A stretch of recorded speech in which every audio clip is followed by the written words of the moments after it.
बिस्मिल्लाहिर्रहमानिर्रहीम। अस्सलाम वालेकुम। डियर स्टूडेंट, आज जो मेरा टॉपिक है वो 18th अमेंडमेंट जो कॉन्स्टिट्यूशन ऑफ पाकिस्तान 1973 में हुई उसके बारे में कुछ डिस्कस करनी है आज आपसे। 18th अमेंडमेंट एक टॉपिक भी प्रीवियस जो लीगल सिस्टम ऑफ पाकिस्तान में उसका एक नोट भी आया था, तो उस हिसाब से आज थोड़ी डिस्कस करनी है। 18th अमेंडमेंट के आने के बाद मेरा ये ज़ाती ख्याल है कि जो हमारा कॉन्स्टिट्यूशन है उसका जो मोस्टली स्ट्रक्चर जो है वो चेंज हो गया है। एक तो उसमें एक मेन चीज़ जो है वो ये है कि जो प्रेसिडेंशियल पावर थे वो रिमूव हो गए, एक मेन चीज़ वो हुई। और उसके अलावा जो है हाई ट्रीसन गद्दारी का जो केस है उसमें पहले सज़ा का तयन जो है पार्लियामेंट करता था, आर्टिकल 6 ये कहता था। तो 18th अमेंडमेंट के बाद जो हाई ट्रीसन गद्दारी की जो सज़ा का तयन जो है वो सुप्रीम कोर्ट या हाई कोर्ट को करना है कि उसकी सज़ा कितनी होनी चाहिए, जैसे कि जनरल परवेज़ मुशर्रफ का केस आपके सामने में है। पहली बात तो ये कि हम अमेंडमेंट और रिवाइव और रिपील और इंसर्शन, इन चार चीज़ों को पहले समझें कि ये क्या चीज़ है। 18th अमेंडमेंट के आने से 163 जो है वो थिंग्स चेंज हुई, यानी वो कुछ रिवाइव हुई, कुछ जो है वो रिपील हुई, कुछ नई चीज़ें इंसर्शन हुई, कुछ अमेंड हुई। तो होली हम उनको होली सोली उनको कहते हैं कि भाई 18th अमेंडमेंट है। वो 2010 में जो है वो पास हुई पीपल्स पार्टी की गवर्नमेंट में। तो मेन चीज़ है उसकी, एक तो प्रोविंशियल ऑटोनॉमी होगी, सूबाई खुद मुख्तियारी होगी, और ये मेन चीज़ ये हो गई कि प्रेसिडेंशियल के जो पावर थे 58(2)B के तहत उसके पावर थे असेंबली को डिसॉल्व करने के, वो रिमूव हो गए। उसके अलावा हाई ट्रीसन का मैंने आपको बताया। उसके अलावा कोई भी प्राइम मिनिस्टर थर्ड टाइम के बाद दो मरतबा जो है वो कोई भी प्राइम मिनिस्टर बना हो तो वो तीसरी मरतबा अगर बने तभी भी उसकी जो है वो इस अमेंडमेंट में ये भी अमेंड हुआ कि वो तीसरी मरतबा हो सकता है। जैसे कि ये एक अमेंडमेंट जो है वो बेसिकली एक रिवाइव है 13th अमेंडमेंट का। 13th अमेंडमेंट एक प्राइम मिनिस्टर नवाज शरीफ ने जो है वो अमेंडमेंट दी थी, उसमें 58(2)B के पावर उसने ख़त्म कर दिए थे और उसमें ये भी जो है अमेंड हुआ था। तो बहुत सारी चीज़ें इसमें इंसर्शन हुई हैं, नई चीज़ें दाखिल हुई हैं और बहुत सारी चीज़ें रिपील हुई हैं, यानी एक शिक जो मुकम्मल तौर पे ख़त्म हो जाए तो हम उसको रिपील कहेंगे, और रिवाइव हम उसी को कहेंगे कि किसी पुरानी चीज़ को नए अंदाज से लाने को रिवाइव कहेंगे। तो basically 18th amendment is the revival of 13th amendment. तो ये एक रिवाइवल है अगर होली सोली देखा जाए तो।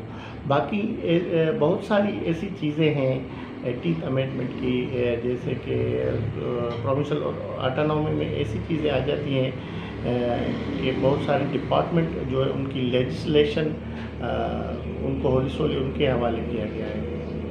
लेजिस्लेशन के हवाले से अगर देखा जाए तो क्रिमिनल लॉ और एविडेंस और के लॉ में भी जो है वो प्रोविंशियल असेंबली यानी सूबे उसमें अमेंड का इख्तियार रखते हैं। उस हिसाब से जो है वो अगर गवर्नर किसी वजह से किसी मुल्क से बाहर जाता है तो स्पीकर जो है, speaker of the provincial assembly, उसको प्रेसिडेंट को इख्तियार है, उसको जो है वो एक्टिंग गवर्नर रखेगा। अगर स्पीकर भी at the same time, speaker of provincial assembly भी मौजूद नहीं है और गवर्नर भी मौजूद नहीं है, तो प्रेसिडेंट को 18th अमेंडमेंट में ये इख्तियार भी दिया गया कि किसी भी बंदे को जो प्रोविंशियल असेंबली से मुंसलिक हो, वो डिप्टी स्पीकर जनरल हो या कोई बंदा हो, तो उसको अपॉइंट कर सकता है as a acting governor of any province. तो डिपार्टमेंट के हवाले से अगर बात की जाए तो लोकल गवर्नमेंट, हेल्थ, फिनांस, बहुत सारी चीज़ें जो है वो सूबों को सूबे के हवाले की गई है। जैसे कि आजकल हम देख रहे हैं कि बहुत सारे जो एक्टिंग गवर्नमेंट के जो फेडरल मिनिस्टर हैं वो 18th अमेंडमेंट का अक्सर जिक्र करते हैं कि 18th अमेंडमेंट के बाद जो है वो सूबाई खुद मुख्तियारी اتنی بڑھ گئی ہے کہ وہ ہمارے جو جنرل کازز ہیں جیسے کہ کووڈ چل رہا ہے اس پہ کنفرنٹیشن جو ہے وہ دونوں پروونس آف سندھ اور سینٹرل کی چل رہی ہے.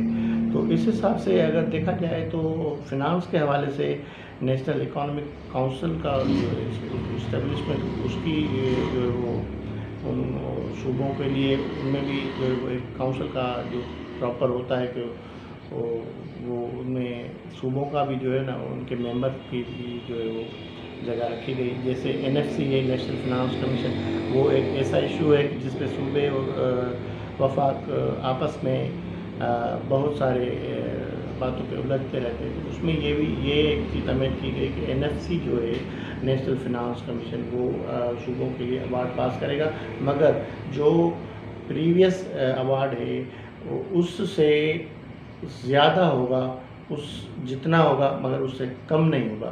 یہ بھی ایک امینڈمنٹ جو ہے وہ 18th امینڈمنٹ میں آئی. تو 18th امینڈمنٹ دیکھا جائے تو 18th امینڈمنٹ جیسے آپ اگر پڑھیں گے بیسک پرنسپل کمیٹی کے جو شق ہیں ان کی جو پیرا ہے تو ان میں بھی پروونشل آٹونومی کا ذکر تھا. اور دوسرا 18th امینڈمنٹ کی جو مین ایک انسرشن کے بعد کی جائے گی، یعنی کہ نئی چیز جو اس میں داخل کی گئی اس میں ایک تھا article 10A right to fair trial. یعنی ایک بندہ جو ہے وہ اس کو حق ہے کہ وہ اپنا فیئر ٹرائل ڈیمانڈ کرے. اگر اس کو لگتا ہے کہ میرا ٹرائل جو ہے وہ فیئر نہیں ہو رہا، امپارشل نہیں ہو رہا، تو آرٹیکل 10A کے تحت اس کو رائٹ ہے کہ وہ اس کا کلیم کرے کہ میرا جو رائٹ فیئر ٹرائل ہونا چاہیے. اور اس کے علاوہ ایک انسرشن یہ بھی ہوئی کہ کمپلسری ایجوکیشن جو ہے وہ قرار دی گئی. سارے جو بھی 5 سال سے جو ہے 5 سال سے لے کے 18 سال تک جو بھی آ جاتے ہیں ان کے لیے فری کمپلسری ایجوکیشن کا جو ہے وہ اسٹیٹ اس کی پرووائڈ کرے گی. اور اس کے علاوہ آرٹیکل 19 ہے کہ رائٹ ٹو فریڈم میں آپ یونین اور جو ان کا آپ کو آئینی طور پہ حق ہے کہ آپ کوئی بھی یونین کوئی بھی ایسوسیشن بنا سکتے ہیں، مگر اس میں پاکستان کی آئیڈیالوجی کے خلاف کوئی بات نہ ہو، integrity and sovereignty of Pakistan کے خلاف کوئی بھی چیز نہ ہو. باقی آپ ایسوسیشنز یونینس جو ہے وہ 18th امینڈمنٹ کے بعد آپ کا حق ہے کہ آپ کوئی بھی یونین کوئی بھی ایسوسیشن بنا سکتے ہیں. تو مین چیز ہے 18th امینڈمنٹ کی تو یہ تھی کہ پروونشل آٹونومی، ہائی ٹریزن اور removing of power of president ہو گئے. باقی جو بہت سارے ایسے ڈپارٹمنٹ ہیں جو 18th امینڈمنٹ کے بعد پروونس کے حوالے کیے گئے، جیسے لوکل گورنمنٹ ہے. آپ دیکھ رہے ہیں کہ لوکل گورنمنٹ کا کیا حال بنا ہوا ہے. لوکل گورنمنٹ کے جو ہے وہ باڈیز سلیکٹ نہیں ہو رہی، ان کا جو ٹائم پیریڈ پورا ہو گیا ہے. تو اس کے کچھ جو نکات ہیں، کرٹیسائز ہیں، وہ 18th امینڈمنٹ کے بارے میں کرٹیسائز بھی کرتے ہیں کہ 18th امینڈمنٹ جو ہے وہ صوبے کو اتنا اختیار مل گیا ہے کہ وہ ان کا کام جو ہے وہ صحیح طرح سے ان ڈپارٹمنٹس کا نہیں کر سکتے. جیسے کہ ریونیو ہو گیا، ریونیو میں فنانس کے حوالے سے بھی بہت سارے پاورس جو ہے وہ پروونس کے حوالے کیے گئے. تو یہ 18th امینڈمنٹ کا ایک مختصر تعارف تھا جو آپ کے لیے ذکر کیا. امید ہے آپ کو میری ویڈیو پسند آئی ہوگی. بڑی مہربانی.